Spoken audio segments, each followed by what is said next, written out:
사도신경으로 신앙 고백 드리겠습니다. 전능하사 천지를 만드신 하나님 아버지를 내가 믿사오며 그 외아들 우리 주 예수 그리스도를 믿사오니 이는 성령으로 잉태하사 동정녀 마리아에게 나시고 본디오 빌라도에게 고난을 받으사 십자가에 못 박혀 죽으시고 장사한 지 사흘 만에 죽은 자 가운데서 다시 살아나시며 하늘에 오르사 전능하신 하나님 우편에 앉아 계시다가 저리로서 산 자와 죽은 자를 심판하러 오시리라. 성령을 믿사오며 거룩한 공회와 성도가 서로 교통하는 것과 죄를 사하여 주시는 것과 몸이 다시 사는 것과 영원히 사는 것을 믿사옵나이다. 아멘. 함께 은혜 나눈 하나님의 말씀 로마서 3장 30절 31절 말씀입니다. 로마서 3장 30절 31절 말씀입니다.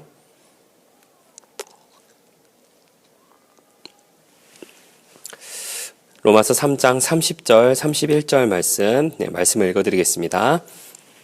할례자도 믿음으로 말미암아 또한 무할례자도 믿음으로 말미암아 의롭다 하실 하나님은 한 분이시니라. 그런즉 우리가 믿음으로 말미암아 율법을 파기하느냐? 그럴 수 없느니라. 도리어 율법을 굳게 세우느니라. 아멘. 할렐루야. 오늘 저는 본문의 말씀 가지고 함께 말씀의 은혜를 나누기를 원합니다. 네, 지난 시간에 이제 잠깐 유대인은 선택을 받은 민족이다라고 하는 그런 내용을 잠깐 드렸었습니다. 다른 의미에서의 이제 선택을 받은 것이라고 이제 말씀을 드렸는데, 하나님의 복을 독점하고 또 하나님의 그 이끌어 주심을, 하나님의 구원을 독점하기 위한 선택함이 아니라, 그렇게 선택받은 민족이 아니라 하나님의 말씀을 보관하고 보존하도록 그 선택을 받았다라고 하는 말씀을 드렸었습니다. 그러면서 사도 바울의 이야기는 너희만 구원을 받았다가 아니라 모든 사람에게 이제 구원의 길이 열렸기 때문에 너희만의 것이 아니다. 그렇기 때문에 우리는 누구를 정죄할 필요도 없다라고 하는 그런 내용을 말씀을 드렸었습니다. 그러면서 이제 그 택함을 받았다라고 하는 것은 의무가 주어졌다라고 하는 것을 의미한다라고 하는 그런 말씀을 드렸었습니다. 오늘 함께 읽으신 이 본문의 말씀은요, 어떻게 보면은 참 난해한 부분이 아닐 수 없습니다. 왜냐하면은 이 부분에 대해서 이제 크게 이제 두 가지 해석으로 좀 나눠지는 해석을 하는 경향들이 있는데요. 첫 번째로는 이제 구약의 이제 율법의 폐기론을 이야기합니다. 이전에 이제 있었던 그 율법은 아무 소용이 없다, 아무 소용이 없는 것이고, 그 율법은 이제 예수 그리스도의 십자가로 말미암아 이제 뭐 불필요하다라고 해석되는 것 하나 하고, 또 한 가지는 아주 완벽한 그리스도의 이제 완벽한 성화를 통하여서, 그리스도로 말미암아 이제 완벽한 성화를 통하여서 이제 이 율법을 아주 온전하게 지킬 수 있는 그와 같은 사람이 되어야 한다라고 해석을 하는 경향이 있다라고 합니다. 뭐 저도 사실은 생각을 해봤을 때 이제 두 번째에 대한 그런 견해를 많이 가지고는 있는데요.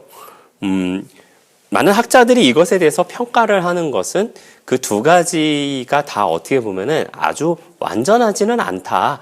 뭐 틀렸다, 옳다, 틀렸다, 뭐 이거를 말하는 것이 아니라 온전하지는 않다라고 하는 것을 이야기를 하고 있습니다. 그런 의미에서 또 말씀드린 것처럼 이 부분은 굉장히 난해한 부분이라고 우리가 생각을 하게 되는데요. 율법의 완성이라 하면 이제 결국에는 구원이 이루어졌다라고 하는 것을 의미를 한다라고 합니다. 저와 여러분이 이제 잘 알고 있는 것 중에, 지난 시간에도 잠깐 언급을 해드렸지만은, 우리가 잘 알고 있는 것 중에 한 가지가 율법이라고 하는 것을 통하여서 구원에 이르지는 못합니다.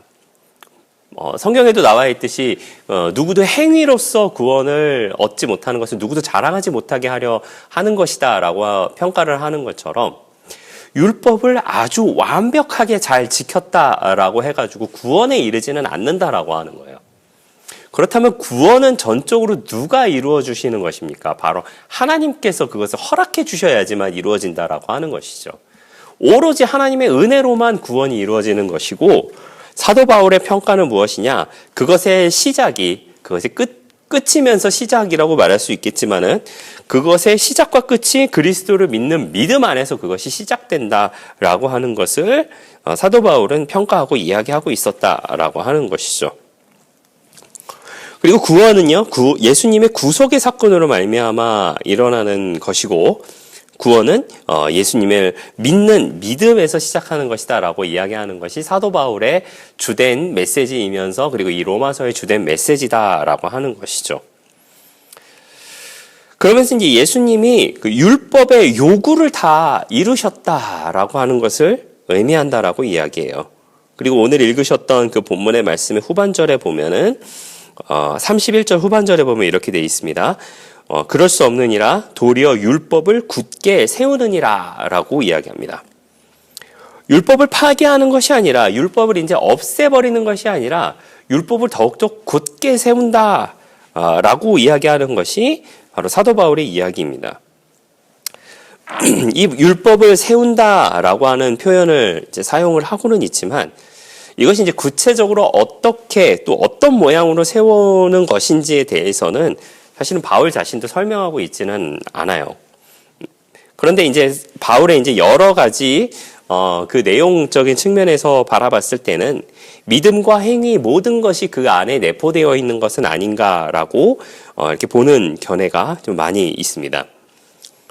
그 바울의 초점이 그 율법의 요구에 대한 것이므로 믿음 자체가 율법의 요구를 완전히 만족시킬 수 있게 함을 가르친다라고 하는 그렇게 보는 것이다라고 이야기를 하고 있습니다. 바울의 표현은요, 성령 충만한 신자에게서 율법의 의로운 요구가 이루어진다라고 하는 것을 이야기합니다.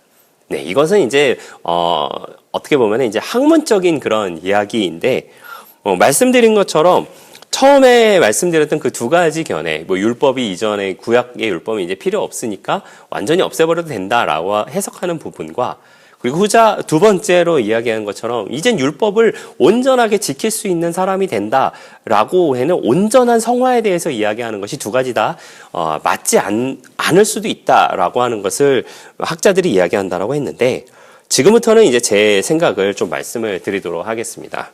제 생각을 좀 말씀을 드리자면, 이 두 가지가 적절히 조화되어 있는 것이 그래도 좀 옳지 않을까, 맞지 않을까라는 생각을 좀 조심스럽게 말씀을 드리게 됩니다. 왜 그러느냐? 사실 우리가 예수님을 아는 믿음은 우리의 생각에서 비롯된다라고 하는 것이죠.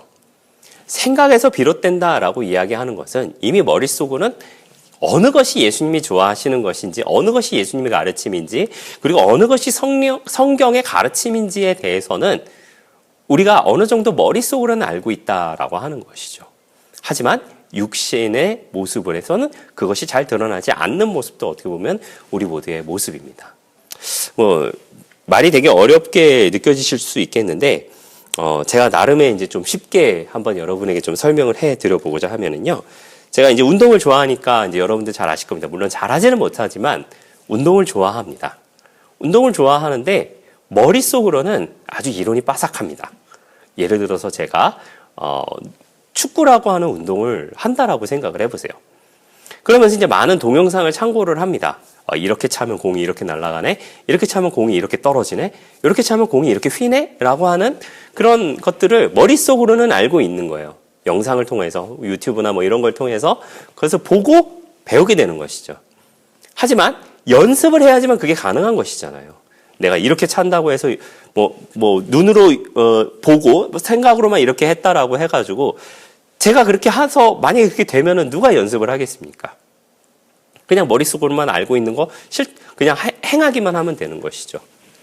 그러나 그것을 온전하게 잘하기 위해서는 무엇을 해야 되느냐? 연습을 해야 되는 것이에요. 여러 번 차봐야 되고, 이렇게 차보고 저렇게 차보고, 또 거기에 혹은 나에게 안 맞는 것이다라고 하면 거기에 맞게끔 내가 또 수정하고 라고 하는 그런 모습들이 필요하지 않겠습니까? 많은 사람들도 마찬가지죠. 만약에 모두가 다 내가 이렇게 생각한 대로 내가 이렇게만 되면은 모두가 다 손흥민이 되고, 모두가 다 박지성이 되고, 모두가 다 메시가 되는 거 아니겠습니까? 하지만 손흥민은 한 명이잖아요. 지금 우리나라에 얼마나 많은 축구 선수가 있습니까? 물론 그 모든 축구 선수들의 노력을 제가 비웃는 것은 결단코 아닙니다. 오해 없으시길 부탁을 드리겠지만 모두가 다 손흥민이 되기를 꿈꾸지만 그렇지는 않는다라고 하는 것이죠. 그러면서 연습하고 하는 그 모습을 통하여서 점점점 다져지고 월드클래스가 되는 그런 모습을 보여주는 것이 아닌가라고 하는 것이죠. 우리의 신앙생활도 우리가 마찬가지지 않을까라는 생각을 하게 됩니다. 우리가 머릿속으로는 생각을 하게 되죠. 머릿속으로는 이것이 하나님이 좋아하실까, 이것이 하나님이 싫어하실까라고 하는 것을 생각은 하지만은 그 생각함과 동시에 나오는 우리의 행동은 그렇지 않다라고 하는 것이죠. 설교를 하고는 있지만은 저도 사실은 굉장히 부끄러운 부분들이 많이 있습니다.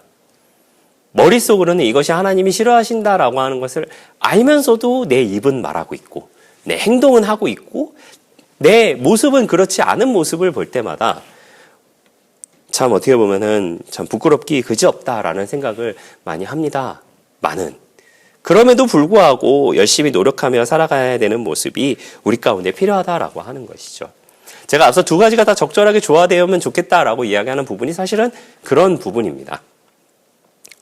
율법은 절대로 폐기돼서는 안 되는 것이죠. 왜냐하면 하나님께서 주신 것이고 그것이 하나님께서 기뻐하시는 삶을 살아가는데 가장 어떻게 보면은 기본적인 것 중에 한 가지가 아닐까라는 생각을 하게 됩니다. 그러면서 그리스도를 향한 믿음은 더욱더 굳건해지면서 그리고 그 믿음 안에서 더불어서 우리의 생활 가운데 하나님의 모습을 드러내면서 하나님을 기뻐하는 삶을 살아가는 그 모습을 살아간다라고 한다면 하나님께서는 우리의 삶의 모습을 통하여서 더욱더 큰 영광을 받지 아니하실까라는 생각을 하게 됩니다. 사랑하시는 성도 여러분, 우리에게는 율법의 요구를 충족 이루며 살아가야 될 우리 모두의 의무가 있다라고 하는 것을 기억해 주시기를 부탁을 드리겠습니다. 율법의 요구는 구원에 이르는 것이고 그 구원에 이르는 것은 첫 번째로는 믿음이며 그리스도를 향한 믿음이며 그 믿음과 함께 더불어서 나오는 우리 모두의 생활에서의 모습이다라고 하는 것을 기억해 주시는 우리 모두의 복된 신앙의 모습 다 되시기를 예수님의 이름으로 부탁을 드리겠습니다. 기도하겠습니다. 좋으신 아버지 하나님 감사합니다. 저희를 주님의 자녀 삼아주시고 함께 예배드리게 하시니 감사를 드립니다. 율법의 요구를 완전히 만족시킬 수는 없습니다. 그리스도의 믿음만이 그리스도의 그 십자가의 구속의 사건만이 율법의 요구를 완전히 만족시킬 수 있다라고 하는 것을 우리가 기억하게 해주시고 그것을 이루기 위하여서 첫 번째로는 그리스도를 향한 온전한 믿음과 그리고 삶의 모습 속에서 하나님의 기쁨 가운데 거하며 살아가는 그 모습을 가지고 살아가는 우리 모두의 넉넉한 신앙의 모습 다 되게 하여 주시옵소서. 감사를 드리며 예수님의 이름으로 기도하였습니다. 아멘. 주기도문으로 마치겠습니다. 하늘에 계신 우리 아버지여 이름이 거룩히 여김을 받으시오며 나라가 임하시오며 뜻이 하늘에서 이루어진 것 같이 땅에서도 이루어지이다. 오늘 우리에게 일용할 양식을 주시옵고 우리가 우리에게 죄 지은 자를 사하여 준 것 같이 우리 죄를 사하여 주시옵고 우리를 시험에 들게 하지 마시옵고 다만 악에서 구하시옵소서. 나라와 권세와 영광이 아버지께 영원히 있사옵나이다. 아멘.